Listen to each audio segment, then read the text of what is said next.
Lockdown होने से परेशान अधिवक्ताओं के हुए बुरे हाल। अधिवक्ता मोहम्मद आरिफ खान ई रिक्शा चलाकर किया विरोध। कानपुर कोर्ट बंद हो जाने के कारण अधिवक्ताओं के हुए बुरे हाल, आजीविका का गंभीर संकट हो गया है। सरकार कानपुर की उपेक्षा के अधिवक्ता पूरी तरह परेशान है। अधिवक्ताओं का कहना है कि लगातार प्रयासों के बावजूद भी सरकारी या गैर सरकारी आर्थिक मदद नहीं मिली है। विरोध का रूप बाबूपुरवा के ईदगाह चौराहे से एडवोकेट मोहम्मद आरिफ ने रिक्शा पर सवारियां बैठाकर घंटाघर मॉल पहुंचाया। यह नजारे को देखकर जनता मूक बनी खड़ी रही। भारी पुलिस बल मौके पर मौजूद रहा। क्षेत्राधिकारी बाबूपुरवा ने बताया, आप एक अधिवक्ता हैं, क्या कारण है कि जो आज आप एक ई रिक्शा चला करके अपने परिवार का पालन पोषण करने निकले? भैया बात यह है कि लगभग 4 महीने हो गए कचहरी कानपुर का न्यायालय परिसर 4 महीने से लगभग बंद है।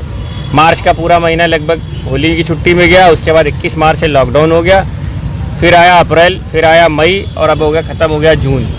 तो अप्रैल, मई, जून और साथ में मार्च 4 महीने हो गए। एक अधिवक्ता के लिए न्यायालय परिसर उसकी आजीविका का केंद्र है, जहाँ से उसकी आजीविका चलती है, उसका घर परिवार चलता है। 4 महीने से जब आप न्यायालय परिसर बंद कर देंगे तो अधिवक्ता अपने लिए क्या खाएगा, बच्चों को क्या खिलाएगा, स्कूल की फीस क्या भरेगा। इस बात को लेकर कई सारे ज्ञापन दिए जा चुके, कई सारी मांगे न्यायालय के सामने, प्रशासन के सामने, उत्तर प्रदेश बार काउंसिल को, कानपुर बार एसोसिएशन को दिया गया, लेकिन स्थिति जस की तस है। 1 रुपया अभी तक आर्थिक रूप से मदद नहीं पहुंचाई, ना तो उत्तर प्रदेश बार काउंसिल ने, ना सरकार की तरफ से। 200 करोड़ रुपए हमारे जमा है सरकार के पास, वो 1 रुपया आज तक किसी अधिवक्ता को नहीं मिला। शुरुआत में कहा गया कि 5,000 रुपये स्टाइपेंड मिलेगा अधिवक्ताओं को, वो भी नहीं मिला। 14 महीना चल रहा है। मैं आपसे पूछता हूँ, आप पत्रकार हैं, आजीविका चलाने के लिए कुछ तो करेंगे आप, जब न्यायालय आपने बंद कर रखा है। बाहर हमारे पास आजीविका कोई साधन नहीं है। अधिवक्ता अधिनियम में आपको मालूम है कि एक अधिवक्ता दूसरा व्यवसाय कर नहीं सकता है, तो मजबूरी में मजदूरी कर रहा हूं मैं। हमारा उत्तर प्रदेश बार काउंसिल से, उत्तर प्रदेश सरकार से इतना आह्वान है, गुजारिश है कि कम से कम 10,000 रुपये प्रति अधिवक्ता को दिए जाएं, जिससे हम अपने बच्चों की स्कूल की फीस भर सकें, अपने घर में राशन ला सकें और अधिवक्ता ई रिक्शा चलाने पे मजबूर ना हो। आप मुझे ई रिक्शा चलाने से रोकेंगे, कल मैं दिहाड़ी मजदूरी करने लगूंगा कहीं जाके। परिवार तो पालना है ना, परिवार सभी के साथ है।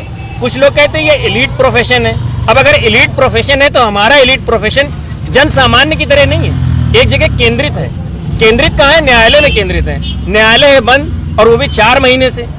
जिस तरह भारत की तमाम औद्योगिक इकाइयों की आर्थिक व्यवस्था खराब है, उसी तरह से हमारी भी खराब है। 20 लाख करोड़ का पैकेज व्यापारी वर्ग को और दूसरे अन्य वर्गों को, अधिवक्ताओं के लिए क्या है? मैं ये सवाल उत्तर प्रदेश सरकार से करना चाहता हूँ। अगर उन्होंने आर्थिक सहायता नहीं दी तो अधिवक्ता के पास इसके अलावा कोई ऑप्शन नहीं बचा है। इसलिए हम सांकेतिक रूप से सरकार तक ये संदेश पहुँचाना चाहते हैं कि सरकार कम से कम इस मामले में ध्यान दे। 10,000 रुपये अधिवक्ता को त्वरित रूप से उसके खाते में दिए जाए, बिना ये जाने कि वो अधिवक्ता के पास एयर कंडीशन है कि नहीं है, कार है कि नहीं है, मोटर गैराज है कि नहीं है।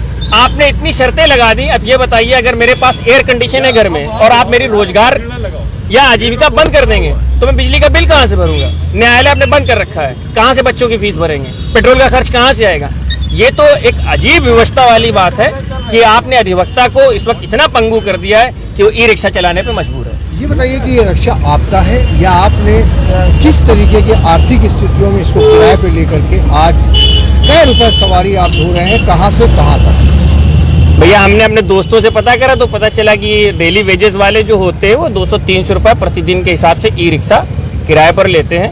तो मैंने भी अपना किसी मित्र से कहा कि भाई मुझे भी दिला दो 200-300, तो दिन भर में जो कमाई होगी वो इनको 200-300 रुपये दे दिए जाएंगे, बाकी से परिवार का खर्च चलेगा।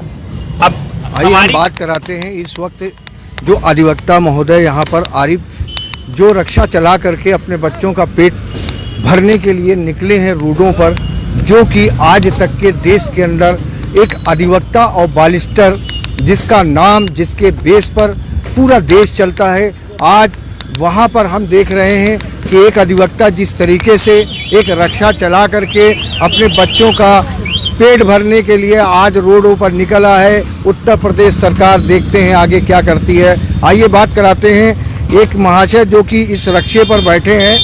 क्या आनंद मिल रहा है आपको? आज एक अधिवक्ता रक्षा चला रहा है।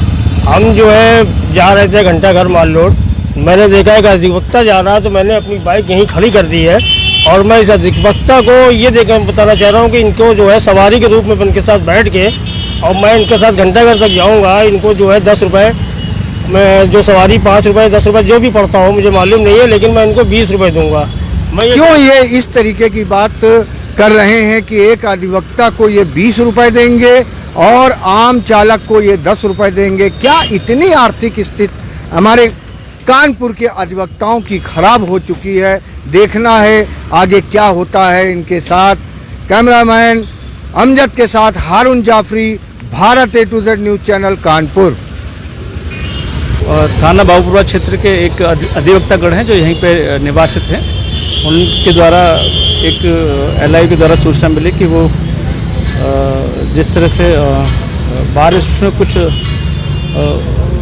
ड्यूरिंग लॉकडाउन में जो अधिवक्तागणों को जो कोई सरकार के द्वारा राहत नहीं मिली, तो इस संबंध में उन्होंने रिक्शा सोलो रिक्शे में सवारी बिठाकर अपना विरोध प्रदर्शन किया है। शांतिपूर्वक? हाँ, शांतिपूर्वक।